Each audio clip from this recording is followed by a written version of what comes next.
tayo po ay dadako na sa pinaka, kumbaga sa ano po, ito po yung pinaka puso ng ating gawain sa umagang ito. No? So, hindi ka po pinatagalin at nag-relate na rin po tayo. Kaya tawagan ko na po ang maghahayag ng ating salita sa salita ng Panginoon sa umagang ito. At alam ko po na ang salita ng Panginoon sa umagang ito ay magiging pagpapala sa bawat isa sa mga karinig ito. Amen? So, tinatawagan ko na po ang ating kapatid na si Sister Johanny upang maghahayag po ng salita ng Panginoon sa umagang. Praise the Lord. Hallelujah talaga. Maraming salamat po. Nararamdaman ko yung presensya ng Panginoon sa lugar na ito. Amen. Hallelujah. Maintain lang natin yung atmosphere ng presence ni Lord. Amen. Hallelujah. Sabi ng ating presider kanina no, na hindi tayo talunan kung hindi tayo ay mananagumpay. Amen. May pagpapala, ngunit minsan may pagpapalo ang Panginoon. Amen.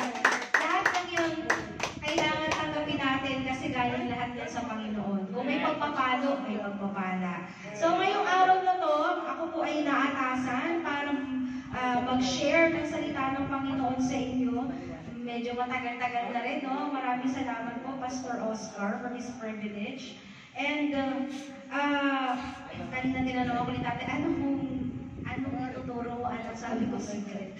Secret. Pero alam naman natin kasi sinimulan na ni Tate, kumbaga nga, tinapos na nga po niya. Parang may conclusion na itong anniversary natin eh.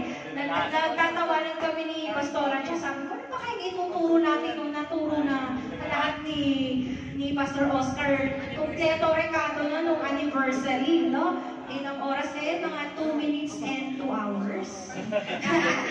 Pero natulog ba tayo? Hindi. Kasi sobra yung presensya, umaapaw ang presensya ng Panginoon. So ngayong araw na to, nais ko muna kayong batiin ng Shabbat Shalom! Ayan, sabihin natin sa katabi ng Shabbat Shalom!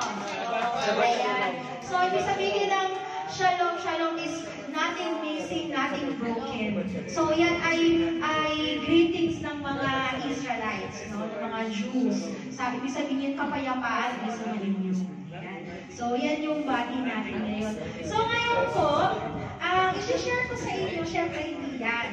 No? Syempre, nandito pa rin tayo sa, nagtatakot pa rin, nag-series pa rin tayo sa coming back to the heart of worship. So, ngayon, nagturo si Tate the last time, lalagyan ko lang ng parallelism, which is yung sinabi niya is, how to have a true worship that is acceptable to God. So, ngayon naman po, ang i-share ko sa inyo is, worship that pleases God. Kanina, grabe, no? Nagturo si Brother Marlon, lahat ng mga nangyari ngayon is very in line. Simula sa exhorter, sabi niya kanina na, sinabi ng ating exhorter kanina na kung saan, nasaan na kaya itong mga tao na to sa mga larawan, sa mga picture. Mamaya, bibigyan natin ng characteristic kung nasaan pa yung mga tao, bakit hindi sila nanatili dyan sa mga upuan na meron sila. Kung saan, bakit kayo lang ang nandyan ngayon? Diba? So ngayon, bago natin simulan yan, worship that pleases God, let me pray first, no? Hallelujah. Heavenly Father, you are our God, the King of Kings and the Lord of Lords, the great I am, the God who created the heavens and the earth, the God of Abraham, Isaac, and Jacob, and the God whom we serve, the God of the Gentiles. Lord, salamat Panginoon sa araw na ito.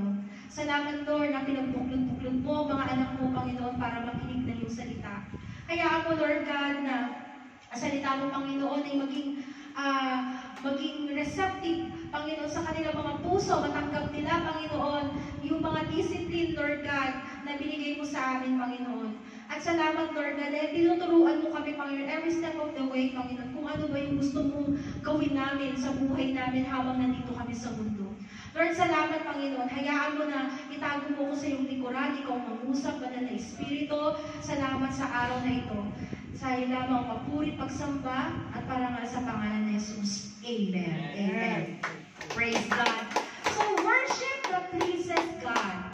Let us define find this first.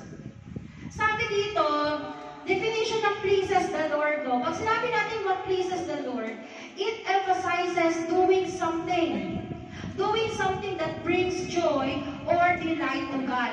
Yung ginagawa mo na natutuwa at nagagalak ang Diyos. No? Focusing on God's response to the action na ginawa mo. So kung nagalak ang Panginoon, natuwa ang Panginoon, ano magiging action niyan?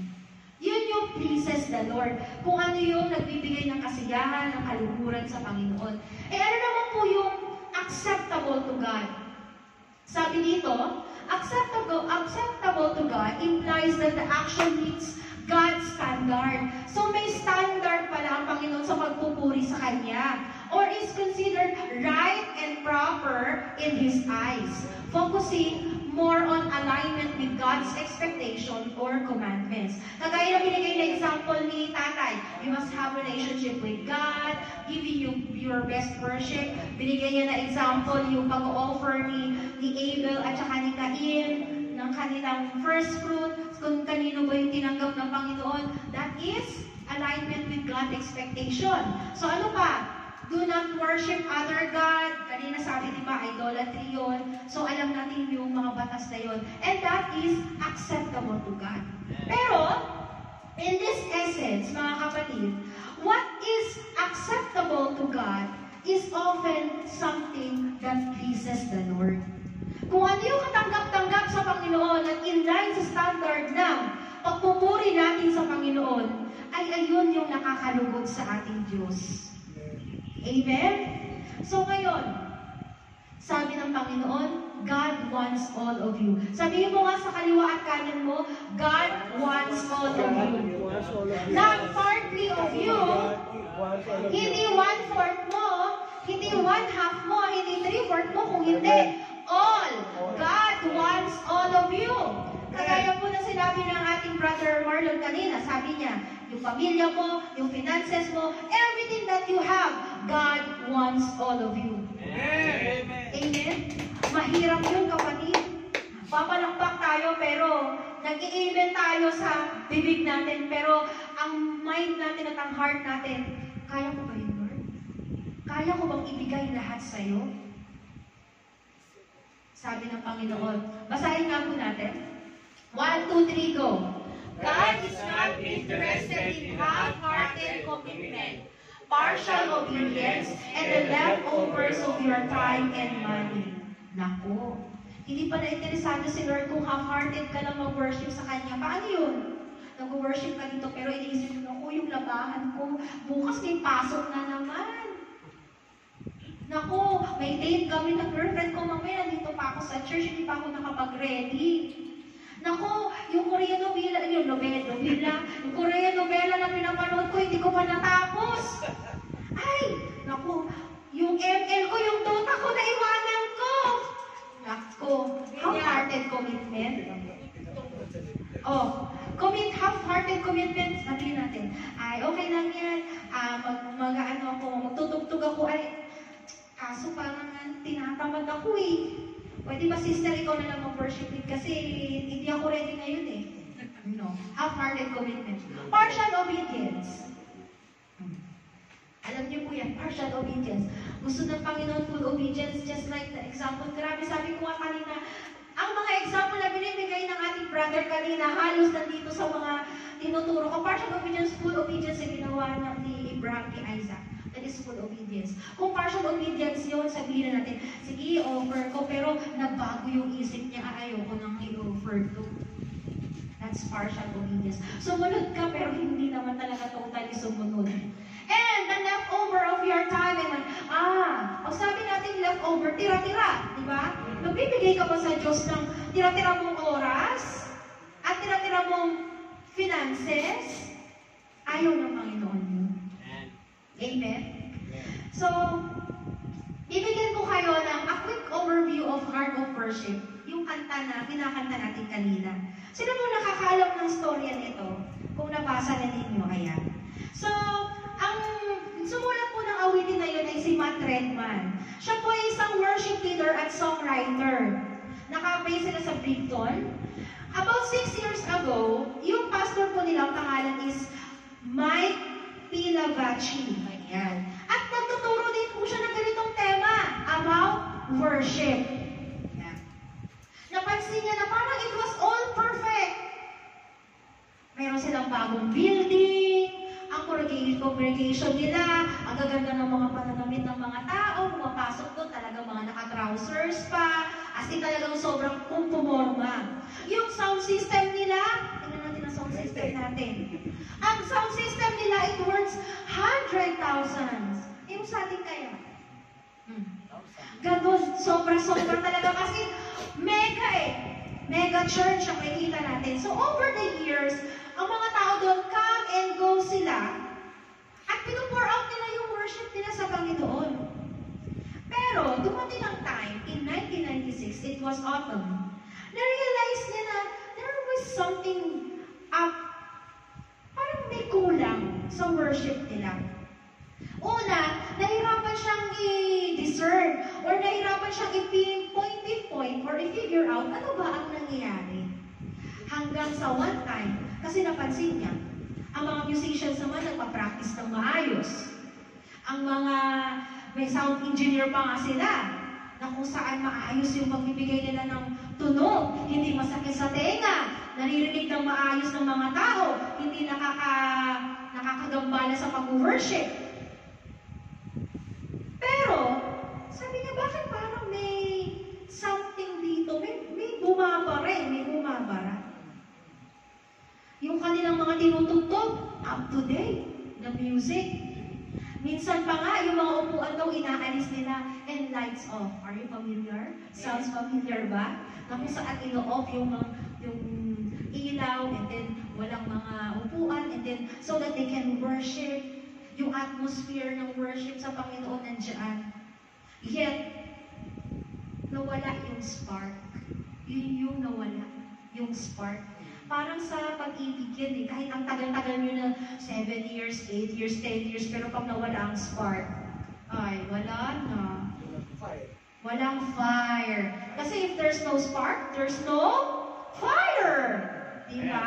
Walang pag-aapoy. Ganon din yung nangyari. Parang sumusunod-sunod na lang sila sa agos. Kung ano yung nangyayari sa loob ng simbahan, ganon lang din yung gagawin nila. No? Kahit kumakanta sila ng mga awitin, nagtataas sila ng kamay, nag-worship sila sa Panginoon, but they are just going through the motion. Ganon yung nangyari sila. Kasalanan ba yun ni Ma'am Redman? Kasalanan ba yun ng pastor nila? Kasalanan kaya ng mga worship team nila? Hindi. Alam niyo po kung anong nangyari sa kanila? Naging expert judge sila. Ano ibig sabihin na naging expert judge? Naging expert judge sila ng worship, na kung saan merong performer at merong participants. Nakalimutan nila na ang audience lamang nila ay si Lord, ang Panginoon. Naging spectator sila. Pagpasok nila, uy, ang galing naman ang nagbe-base na yan. Uy, ang ganda sa pandinig ng ano. Ay, gusto ko to, mag-worship talaga ako dito kasi talaga naman, umaapoy sila. Ay, naku, ang ganda ng tugtugan. Ganun yung nangyari. Ngayon, dahil doon, binan ng kanilang pastor ang kanilang banda. At bumalik sila from scratch. Nag-akapela sila. For a while, napakahirap po sa kanila noon kasi syempre, nandun na sila sa peak eh. Tapos biglang silang from scratch. As in rubble, wala talaga. Anong ginawa? Ito yung time na kung saan nagkaroon sila ng painful process sa buhay nila. Pero dito rin sila nagsimula na kung saan, yes, sabi natin kanina, they started with a cappella, and then they started with a prayer, nagbabasa sila ng salita ng Panginoon, they are declaring prophecies, nagkakaroon sila ng sweet moment sa Panginoon, pag kumakanta sila ng a cappella, susundan ng isa, hanggang sa makakreate ulit sila ng sound. Yun yung time na kung saan yung mga comfort na wala sa buhay nila. Hindi sila nagkaroon ng church. nagkaroon ulit sila ng pagkakaliig nila sa Panginoon. They meet God again. And, nung nalaman nila yung lesson na yan, yun yung time na kung saan binalik nila yung banda. At ito po yung sinulat ni Matt Redman na Heart of Worship. Kaya nga sabi, di ba, when the music fades, all is stripped away. Makakapagpuri ka pa ba sa Panginoon kung halimbawa walang music? Kaya mo bang magpuri sa Panginoon nang walang music? O, walang instrument. As in, ikaw lang. Yun yung hinahanap ni Lord sa'yo ngayon, kapatid. Sabi niya, and all is stripped away, and I simply come, longing just to bring something that's of worth. Diba? Ano ba ang may offer mo sa Panginoon? Kaya nung ginawa ni Matt Redman yan, bumalik ulit yung fire, yung spark na hinahanap nila, at mas lalong lumago yung kanilang pag-worship at pagsamba sa Panginoon. Gusto niyo rin po bang mangyari yun sa buhay natin? Sino po yung nag-desire dito?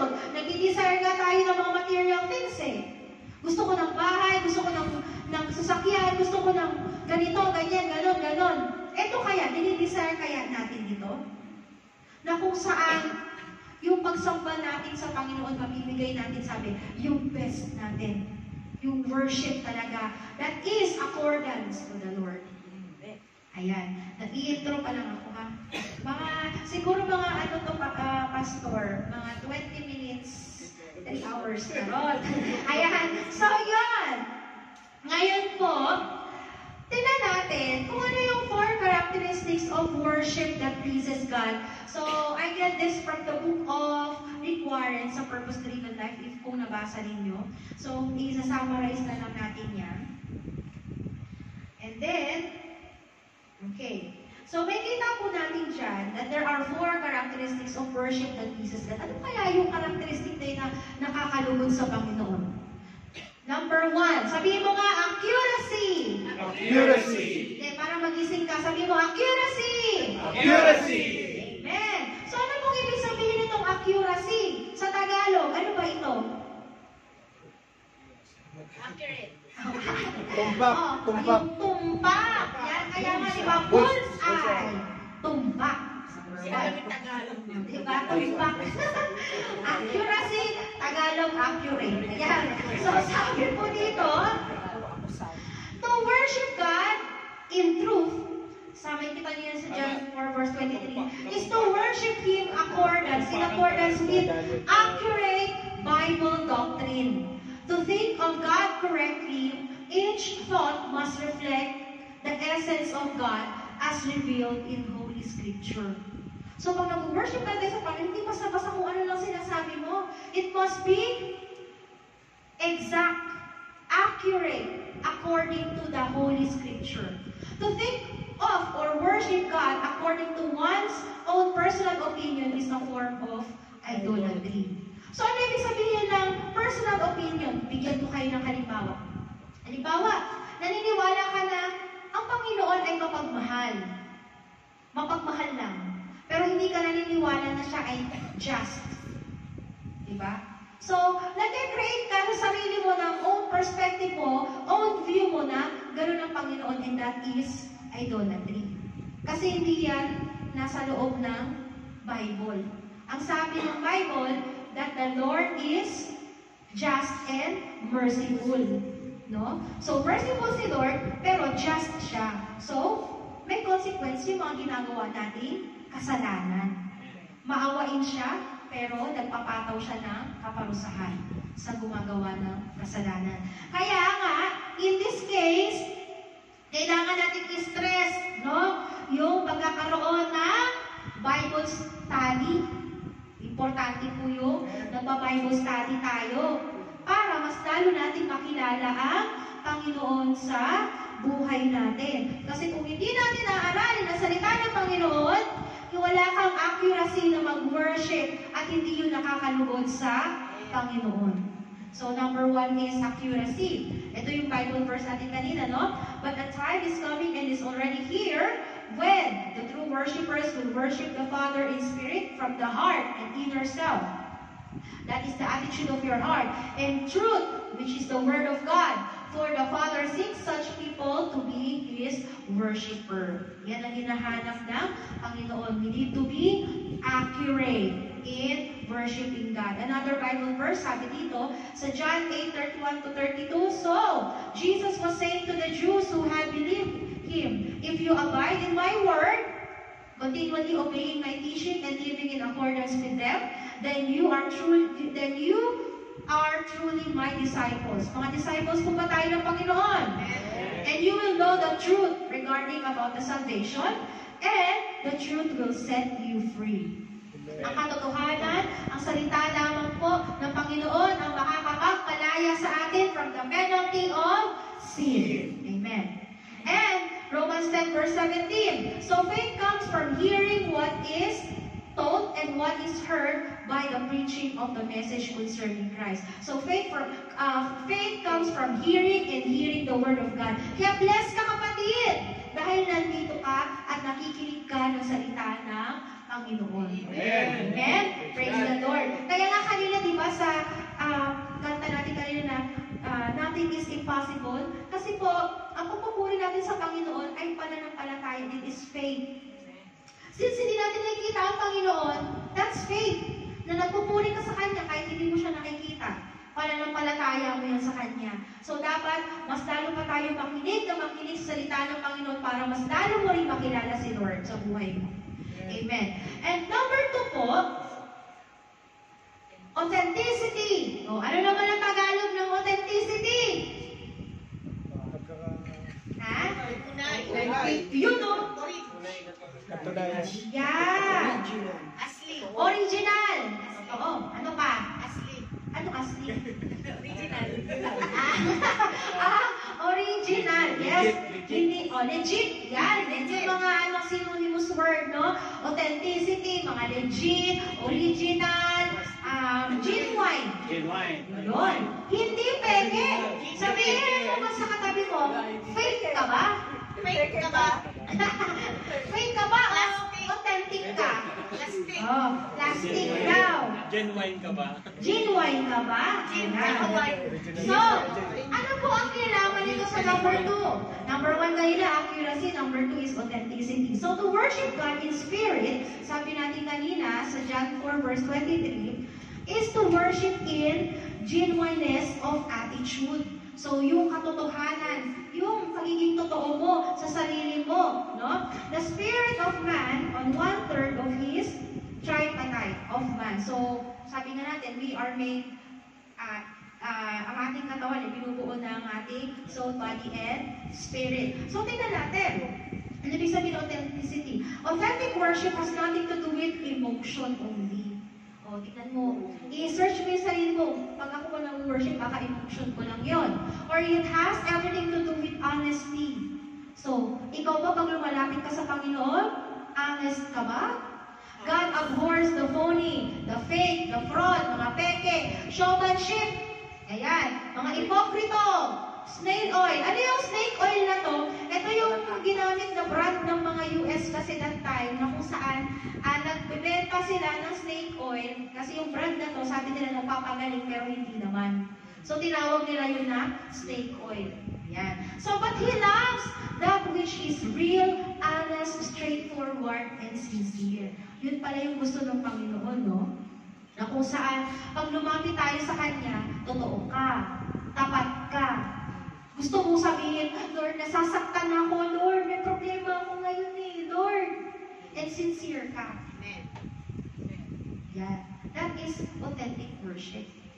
Ayaw ni Lord na nagpapaka-plastic ka sa harapan niya. Ayaw ni Lord na nagpapaka-peke ka para lang masabi ng mga tao na, uy, ang galing worship nito. Bless na bless talaga ako kay sister. Oh, grabe talaga mag-worship. Naglulupasay pa talaga. Oh. Pero pagkatapos ito, wala na. Peke. Ayaw ng Panginoon nun. Sabi mo nga dyan sa katabi mo, ayaw ng Panginoon yun. Magpakatotoo ka, kapatid, sa Panginoon. Alam ni Lord kung ano ang laman ng puso mo. Hindi natin maluloko ang Panginoon. So, it's not just about your emotion. Kahit umiyak ka pa ng dugo dyan, kung hindi naman yan totoo, wala. Naalala ko to ni si Alice, ano ba yun? Yung Alice ko ba yun? Alis ko. Ayan, o diba? Kuwapit. Sino yun? Diba ang ay, Mister Kuwapit. kaya, ang ayaw ng Panginoon yung mga ganung ugali. Yung peke. So with this, authenticity is, ayan, again, go in hand sila ng accuracy at saka ng authenticity. So accuracy of doctrine and authenticity of spirit must go in hand when we are worshiping God, and that pleases the Lord. Ngayon, there is no one size fits all na sabi, approach in worship and friendly with God. So, saan ba tayo nakakita nung yung parang, pag sabi natin one size fits all, di ba yung parang, pag sinuot ni Sis Beck, kasya sa akin. Pag sino, yung damit ko, kasya kay, one size, kasya kay tatay. Ba walang ganun? Kaya nga nung uniform natin, humingi ng small, medium, large, XL o XXX. Diba? So, meron tayo mga kanya-kanyang size. Ayan. So, hindi pwede natin gawin yung approach na yun sa pag-worship natin sa Panginoon. Ayan. So, yung Bible verse natin dito, sabi dyan sa 1 Thessalonians 5 verse 23, now may the God of peace himself sanctify you through and through, that is separate you from profane and vulgar things, that make you pure and whole and undamaged, consecrated to him, set apart for his purpose. And may your spirit and soul and body be kept complete and be found blameless at the coming of our Lord Jesus Christ. So yan yung gusto gawin ng Panginoon. Kaya nga, sineseparate ka niya, kapatid eh. Kaya kung wala man yung mga tao na iniisip mo dating dapat nandiyan ngayon, hinihiwalay na ng Panginoon kung sino yung mga totoo at saka yung hindi. Yung mga peke at saka yung mga tunay. Diba? Ganun talaga ang gagawin ng Panginoon in the last days. Hinihiwalay niya yung mga goat sa mga sheep. Ayan. So, kayo yung mga tupa. Yung mga nawala, yung mga goat yun. Nagpeme, sila doon sa labas. Kaya dito ngayon, kayo ay mga tupa ng Panginoon. Amen? Praise the Lord. Hallelujah. So, number 3. Ayan. Ang bilis ko. Thoughtfulness. Ayan. So, ayan. Thoughtfulness. Ano kaya naman Tagalog nito? Medyo mahina kasi ako sa, Malalahanin. Galing talaga ni Sis Bex. Ayan, malalahanin daw. Yan, thoughtful ka. Thoughtful ka ba, kapatid? First honor. Congratulations. Ayan. Section. First honor ng section. First honor ng section TCFIM. So, thoughtfulness. Worship that is pleasing to God is worship that employs the mind of the worshiper. Vain or empty of thought, repetitions means nothing to God. Perfunctory, obligatory, and mechanical methods of customary worship, singing, praying, etc., and the use of religious cliches like Amen, praise the Lord, hallelujah, etc., brings no pleasure to God. Oh, don't get me wrong. Ang sinabi ko na, ay, di pala maganda yung mag-Amen, praise the Lord, hallelujah. Hindi, yung sinasabi dyan is repetitive. Yun lang yung sinasabi mo. Ayon, ikaw kaya, kwentuhan ko si Mami siya. Mamaya pag nagkita kami ulit, kwentuhan ko ulit siya yung sinabi ko. Tapos pag nagkita na naman kami ulit, yun na naman ulit yung kwento ko. Hindi ka ba magsasawa? Paulit-ulit ka, makalimutin ka, iiwasan daw niya ako. So, nakalimutan natin na yung sinasamba natin is the most sophisticated person. No? At hindi siya nai-impress sa mga sinasabi mo na ganyan lang. Saan ba siya nai-impress? Ano sabi niya kanina? You must be authentic. No? And you must be accurate. So, tingnan natin. Paano ba tayo magiging accurate? At dito ko po na sabi ko, Lord, ano ba yung ibig mo sabihin dito na hindi kami magiging vain? Kasi ako bilang worship leader, parang paulit-ulit lang din yung sinasabi ko, Lord. Pero niremind ako ng Panginoon, kilala mo ba ako, anak? Paano mo ako nakilala? And I'm reading the Word of God. Sabi ko, ay, oo nga. Ang dami palang pangalan ng Panginoon. Sabi nga kanina nung Bible verse ni Brother Mark.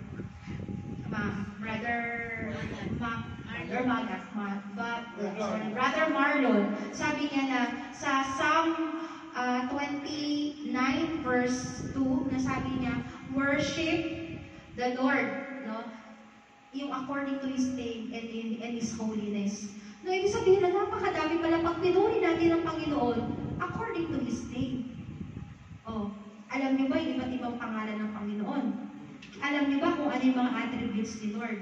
So, pag-aralan natin para malaman natin. So, these are some of the biblical nature of God. So, kanina, dun sa kanta din natin na every praise is to our God, God Almighty, God my Savior, nandun lahat. So, sabi dito, hindi ko na po, babasahin ko lang through, kayo na po ang, mag-aral. So, number 1, sabi dito, God is love. So, number 1, sa may kita niyo sa John 4 verse 8, which is God is love. So, pag sinabi natin God is love, ano yan? Siyempre, ano na yan? Whoever does not love does not know God because God is love. Number 2, God is holy. According to Isaiah 6 verse 3. Holy, holy is the Lord God Almighty. The whole earth is full of His glory. Ano pa? God is just. In Deuteronomy 32 verse 4, sabi, He is the rock, His work are perfect, and all His ways are just. A faithful God does no wrong, upright and just is He. So, God is love, God is holy, God is just. Ano pa ang Panginoon? God is omniscient, all-knowing. Alam niya lahat sa iyo, kapatid. God is our Lord and mighty in power. His understanding has no limit. Kaya kung minsan, kapatid, hindi ka naiintindihan ng katabi mo, naiintindihan ka ng Diyos. Because He is God. God is omniscient. Number 5, God is omnipotent, all-powerful. Sabi nga, God is sovereign, di ba? So, sovereign. Sovereign Lord, you have made the heavens and the earth. By your great power and outstretched arms, nothing is too hard for you. Jeremiah 32 verse 17. God is omnipresent. Omnipresent, present everywhere. God is in this place. Amen? Na si Lord ay nandito sa ating kalagitnaan ngayon. Psalm 139 verse 7 to 8, sabi niya, Where I can go from your spirit. Where can I flee from your presence? If I go up the heavens, you are there. If I make my bed in depths, you are there. So wala kang may natago sa Panginoon dahil siya ay omnipresent. Number 7, God is faithful. Tapat po ba ang Panginoon sa atin? Amen. Lamentation 3:22-23, Because of the Lord's great love, we are not consumed, for His compassion never fail. They are new every morning. Great is thy faithfulness. God is faithful. Number 8, God is merciful and gracious. Psalm 103 verse 8, The Lord is compassionate and gracious, slow to anger, abounding in love. So, naku, napakadami ng biblical nature ng Panginoon, no? Number 9, God is immutable, unchanging. Yung katabi mo, pwede magbago, pero si Lord never. Malachi 3 verse 6, I, the Lord, do not change, so you, the descendants of Jacob, are not destroyed. God is sovereign. Isaiah 46 verse 9 to 10, I am God, and there is no other. I am God, and there is none like me. I make known the end from the beginning, from the ancient times, what is still to come. My purpose will stand, and I will do that I please. Amen. So ito yung mga biblical nature. Sige nga, ulitin natin. Ano yung number 1? God is love. Nakalimutan na. God is love. God is holy. God is just. God is omniscient. God is omnipotent. God is omnipresent. God is faithful. God is merciful and gracious. God is immutable. God is sovereign. So yan lamang po ay 10 lang sa mga biblical nature of God. So paano natin gagamitin yan sa pag-worship natin? I-quote mo yan, kapatid. Sabihin mo, i-remind mo si Lord, Lord, you are faithful. You are merciful. You are gracious. You are a sovereign Lord. You are omniscient. sufficient, ay gustong-gustong marinig ng Panginoon yan. Ikaw kaya sabihin ko, si Bebs ang gamitin ko sa ambon. Bebs, ang ganda-ganda mo. Ang gusto ko yung eyes mo, ang tangos ng ilong mo, ang ganda ng lips mo, ang ganda ng cheeks mo. Ang ganda ng hair mo. Diba? Parang kikiligin ka. Hair, eyes, lips. Diba? Ang ganda ng smile mo. Ganon din ang Panginoon.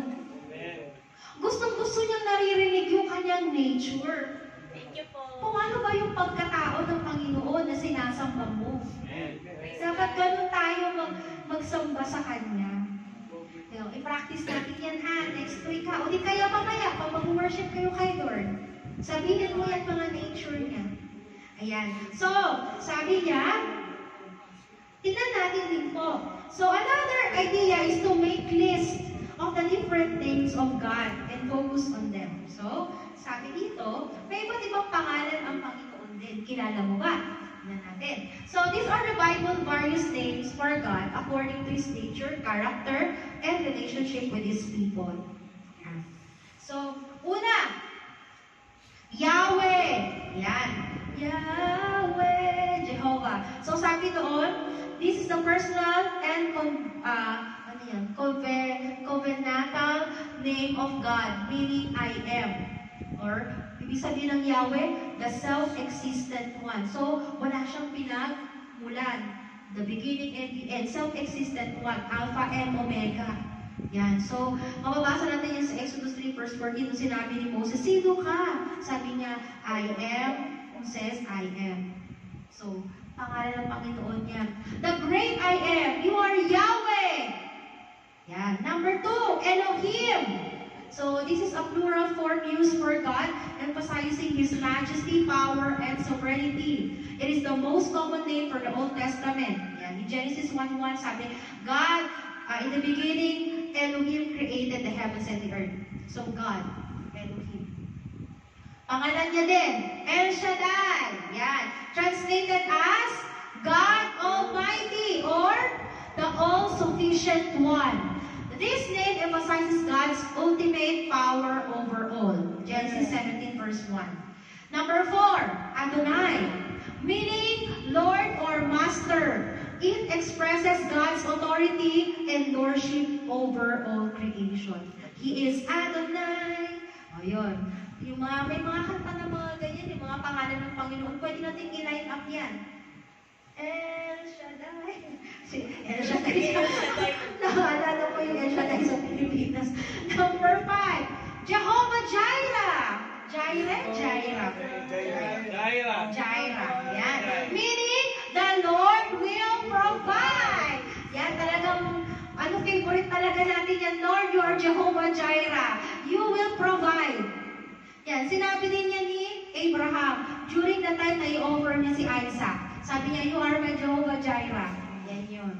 So, Jehovah Rapha, meaning the Lord who heals. Ito po ngayon yung paborito kong sabihin.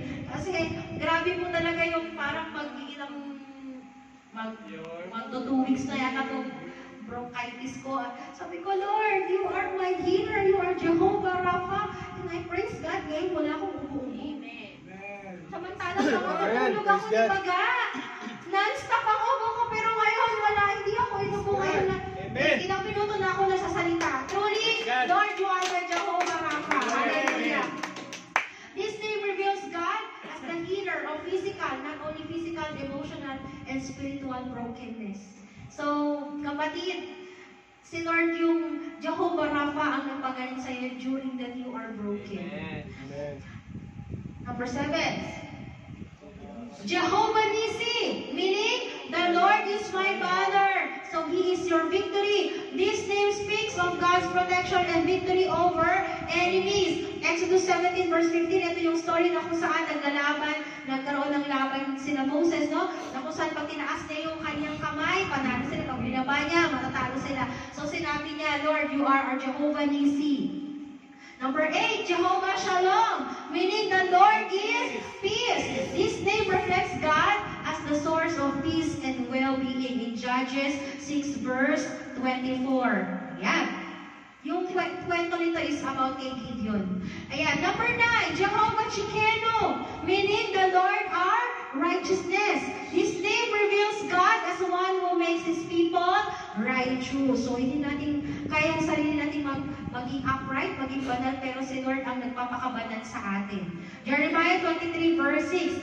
And number 10, Jehovah Sabaoth, meaning the Lord of hosts or the Lord of armies. This name emphasizes God as the commander of heavenly and earthly armies. Naririnig ko po ito sa tita ko ng pastora during kapag kami, bagyo, may mga war, ganyan sa nagdi-declare siya, Lord, you are our Jehovah Sabaoth. Lord, we declare, Lord, in the name of Jesus, ikaw ang pumis. So, ayan pala yun, Jehovah Sabaoth, the Lord of hosts, the Lord of armies. And also, madagdag ko lang po sa Jehovah Sabaoth, no? Pag sabi natin the Lord of armies, we cannot command the angels because their commander is Jesus. So, kapag humingi ka ng tulong sa mga angels, sasabihin mo, sa Panginoon ka hihingi ng, Lord, I pray that you may send forth your mighty angels to guide us and to lead us today. Hindi mo pwedeng, angel of the Lord, I command. Ganyan, hindi. Sasabihin mo yan sa pangalan ni Jesus. No? Lord, oh yes. Lord, please send us your warring angels to cover this place, to surround this place. Mali yung ikaw yung nagkukumand, hindi ikaw ang commander nila. Hindi ka nila susundin. Okay? Huyo! Hindi ka nila si Lord lang ang kanilang commander.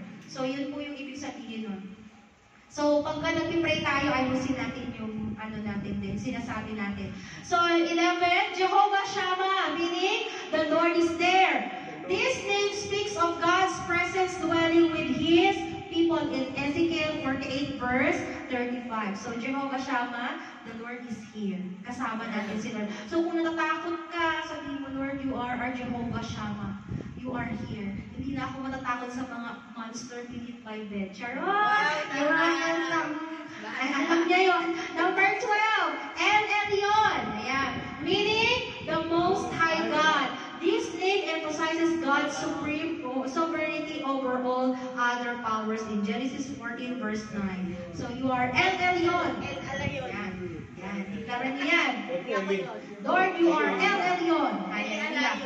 Number 13, Elohoi. Yan, alam niyo na yan. Meaning, the God who sees. This name express God's awareness and care for the needs and struggles of His people. So, pagka meron kang nag-struggle ka, mga stresses na meron ka, sabihin mo lang, Lord, you are Elroy. Nakikita mo yung sitwasyon ko. Genesis 16 verse 13, na-share ko na sa inyo to. It's about Hagar, no? Nung saan sinabi niya, you are Elroy.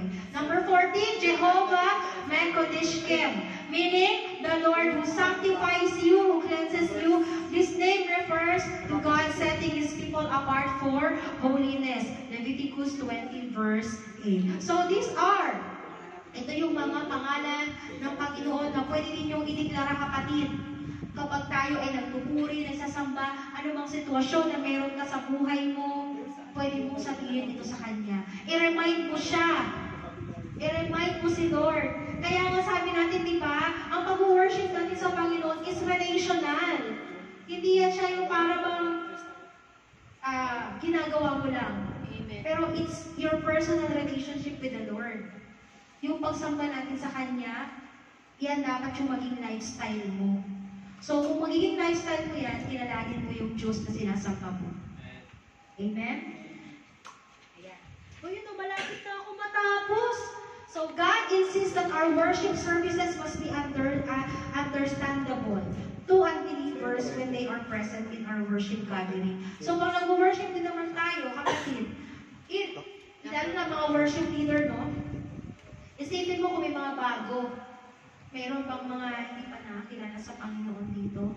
Yan. So, pwede mong mag-quote ka and quote kung sino ba si Lord para makilala nila. Amen. No? Mas maintindihan nila na ang Diyos ay mapagmahal, ang Diyos ay faithful, tapat sa Kanyang pangako, kapatid. Kasi mas naiintindihan nyo ng mga unbelievers yung mga ganung bagay.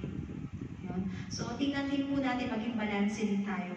And, Siyempre, ulit, ano nga po yung mga 4 characteristics? Number 1, we have Accuracy. Okay, number 2. Authenticity.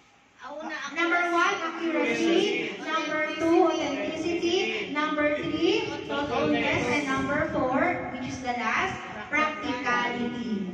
So, ano kaya ibig sabihin itong practicality na to? So, tingnan natin. To worship in practical fashion, it will cost the Christian his self-centeredness, his comfort, his convenience, his time, and his energy. Practical worship is not an exercise of ease. It is not for the timid or the person who does not wish to become involved. But it is the result of accurate, authentic, and thoughtful elements of worship. So ano po ibig sabihin ito? We need to be practical. Pag nag-worship tayo sa Panginoon, sabi nga dito, talagang huhubarin mo yung sarili mo. No? Ikaw ba, practical ka ba? Sa mga ministry mo. Hindi ng worship team, kapatid, lahat ng ministry na meron tayo. Kaya pag nagsasamba tayo sa Panginoon, kailangan talaga binibigay natin yung time and energy natin sa Panginoon. And this is not at ease. Kahapon, nagtrabaho kayo, ano oras kayo umuwi? Kanina. Kanina nga lang daw, si Kuya. Pero, nandito siya ngayon. Diba? Yung pagbibigay mo ng time sa Panginoon, that is practical way of worshiping God. No? Tama yung sinabi kanina. Naghuhugas ka ng plato, nag-arrange ka ng upuan, kung ano pa, nag-a-usher ka, lahat ng yan ang ministry mo sa Panginoon, tinitingnan ni Lord yan. At sabi nga dito, involved ka. Pero kung hindi ka involved, yan, hindi pwede sa'yo to. Tamad ka na tao, ayaw mo maging involved sa ministry. Diba? Kahit na pinupush siya ng pinupush. Sige lang, Pastor, next time na lang. Pero pag iba okay lang yun. Baka kasi makasira ako sa ministry. Di ganun yun. Gusto ng Panginoon, involved ka. Amen. Diba? Kaya nga, sabi nito, worship that pleases God must employ the body. Itong katawan natin, ito yung ginagamit natin. Sabi dun sa Romans 12 verse 1 to 2 kanina, diba? Yun yung Bible verse kanina. So why does God want your body? Ay, gusto ni Lord yung body mo. Because without your body, you cannot do anything in this planet. Simple as that. Diba? Practical. Common sense. Tama yun. So if your body is not here, then neither you. Wala ka din dito. Diba? You're not existing. Alam ka namang nandyan ka, ay yung kanluwa mo lang, diba? Monster ka nga talaga. So, ano sabi dyan? So, as long as you're here on earth, your spirit can only be where your body is. So, sabi nga, diba, we must worship God in spirit and in truth. No? So, if yung body mo, yan yung ginagamit ng pangkat ng Panginoon ngayon para sambahin mo siya, purihin mo siya. So, real worship cost much. Ang pagpupuri sa Panginoon ay hindi mura, mahal, kapatid. It involves everything. Sabi nga di ba kanina sa quotation, God wants all of you. So, it will cost you. Pag-isipan mo. Diba?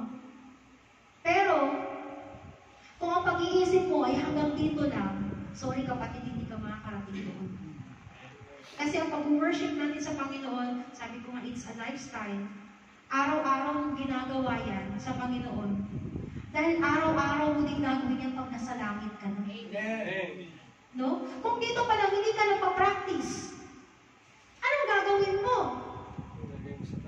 Diba? Hindi ka naman makakapunta doon, o tutunga nga ka, wala kang masyadong bawal yun doon.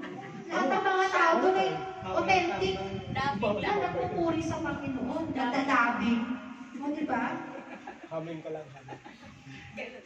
So, tandaan natin na, yan nga, sa Bible natin, sa Romans 12 verse 1, sabi niya, therefore, I urge you, kinukumbinsi ko kayo ngayon, kapatid, brothers and sisters, by mercies of God, to present your body, dedicating all yourselves, set apart, Hindi mo na gagawin yung mga dati mong nakasanayan.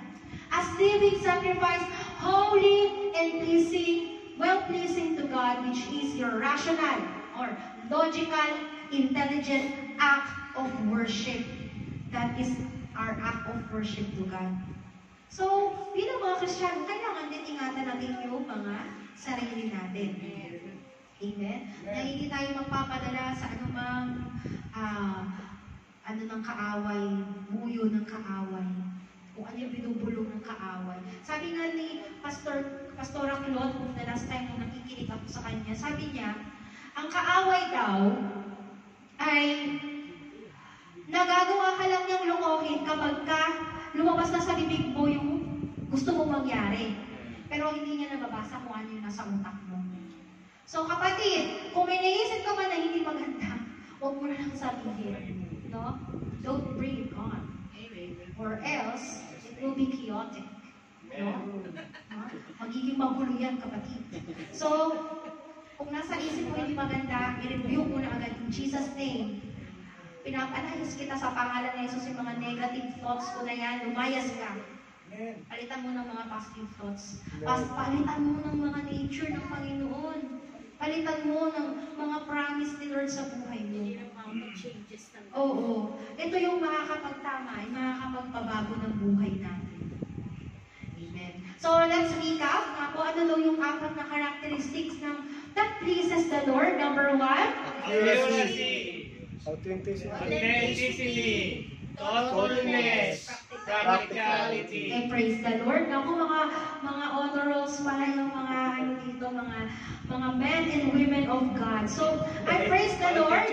Ano po yung magiging application natin ngayon? So, basahin nga po natin sabay-sabaw. 1, 2, 3, go! God-pleasing worship involves using your whole self, your body, mind, and spirit in genuine, thoughtful service to God.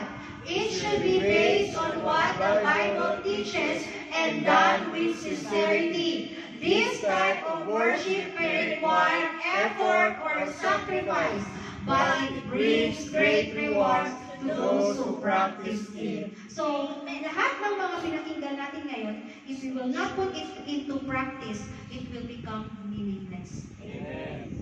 So, I pray, kapatid, dagdagan ko yung practice makes perfect, no?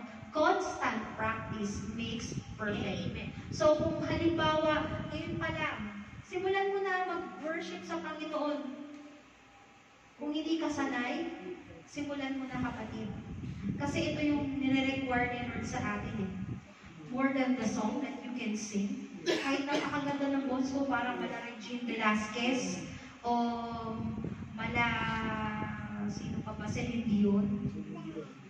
Pero kung, sino? Chapusit? Hindi ko kilala yun. Si Tina Paner.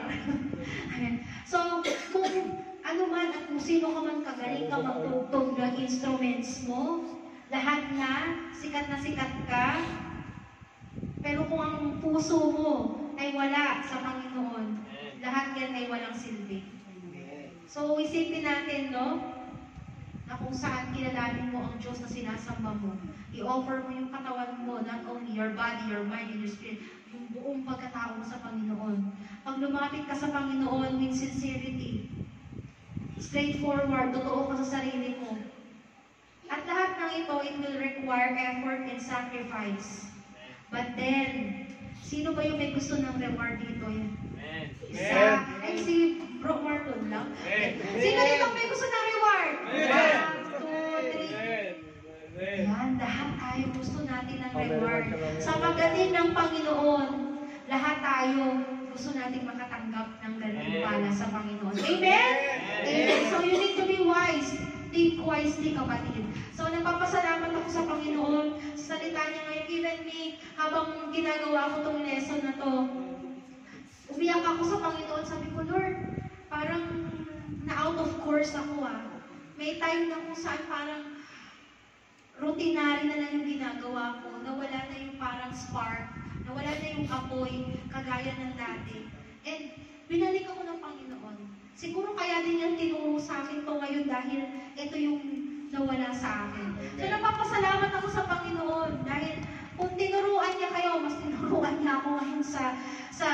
shinare niya. So, I praise God. Ngayon po, may I request everyone to please stand up and let's worship the Lord. Ngayon, let's practice. I-practice natin kung ano yung natutunan natin. Pwede ba natin awitin yung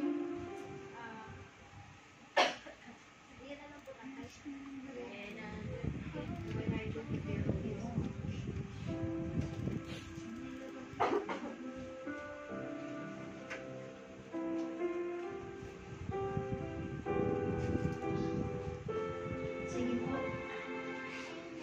Purihin natin ang ating Panginoon. Awitan natin siya ng buong puso, buong pagkatao natin, buong isip, buong kaluluwa.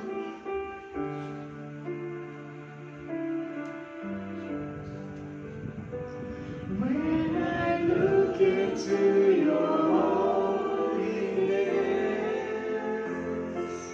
when I gaze into your loveliness,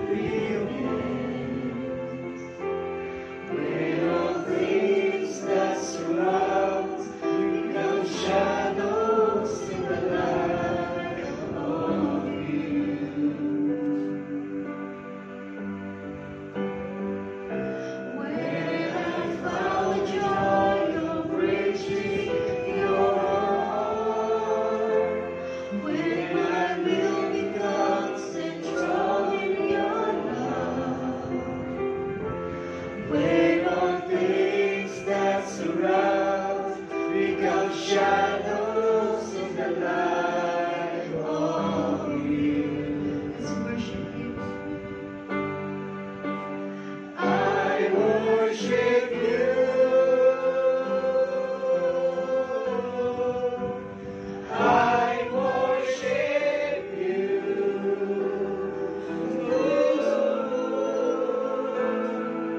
The reason I live is to worship you. Only you. I worship you.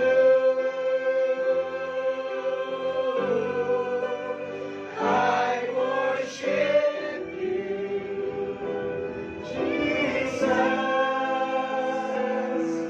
The reason I live is to worship you. Yes, Lord. Kapatid, isipin natin kung gaano ba kabuti ang Diyos sa ating buhay. Kung paano mo ba siya sinasampa. Na kapag pumasok ka sa loob ng panambahan na ito, ano ba yung may offer mo sa ating Panginoon? Ano ba yung maibibigay mo sa Panginoon?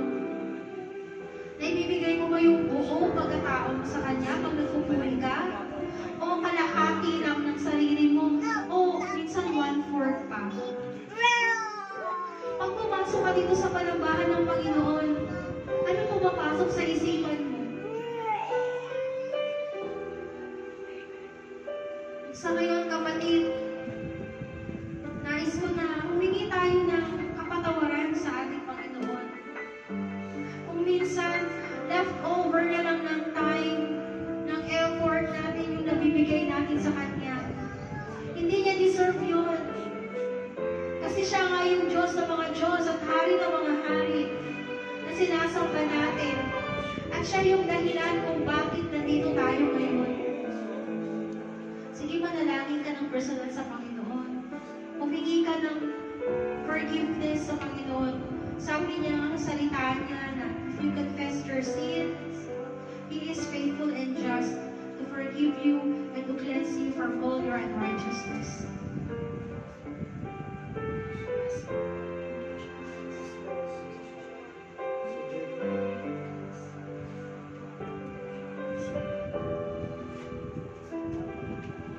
Lord, salamat po. Patawad, Panginoon. Sorry po, Lord God, sa mga nagawa namin na nasabi namin na hindi po, Panginoon, naging kaaya-aya sa iyo. Yung mga actions namin, Lord, nakalimutan namin, Lord, na kapag pumasok kami, Panginoon, sa presensya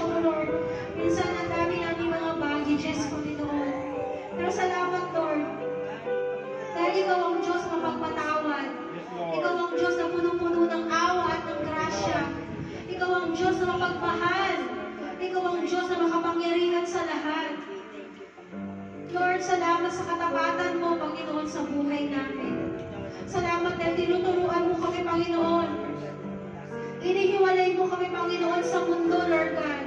At tinawag mo kami iyo, O God. Lord, salamat po, Panginoon.